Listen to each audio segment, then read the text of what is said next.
Yes, Georgia losing to Vanderbilt was awful. I know. If you're a Georgia fan, you want blood this week. You can't believe your team lost on homecoming at home to Vandy. So what do you really want to do? Fire Coach Kirby Smart for 7 games? Is that the solution? No, it's not. There are no excuses for losing to Vanderbilt, none. But let's allow this game to simply show us what is wrong in Athens. First, yes, Kirby Smart needs to get better. This is on him now, so he's got to fix this mess. And make no mistake about it, this is a mess. It has hit the fan in Athens. Believe me, when you lose to Vanderbilt, it's hit the fan. Smart is in his first year, but he's got to expect more of his coaches, particularly offensive coordinator Jim Chaney and special teams coach Shane Beamer.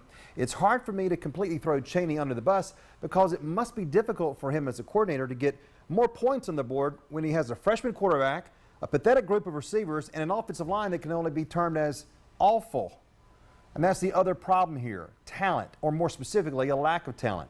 The belief is this program has had great recruiting classes for years, so how can it be so bad? Well, the fact is, those recruiting classes were not good enough. Look at the 9 parts of a team: quarterback, running backs, wide receivers, tight ends, offensive line, defensive line, linebackers in the secondary, and special teams. How many of those 9 parts of this team do you really feel good about? Maybe the quarterbacks, although he's young. I feel good about the running backs, the tight ends, and the defensive line. But that's it. And when you can only feel good about half of the parts of a football team, you've got some serious issues. This fan base has been hoodwinked for years in believing there was enough talent to win championships in Athens. Well, that was a bold-faced lie. There is not enough talent to win a championship. But you say they won 10 games last year. Yes, they did, but only 2 of those wins were against winning teams. And one of those 2 was Georgia Southern, who Georgia had to beat in overtime.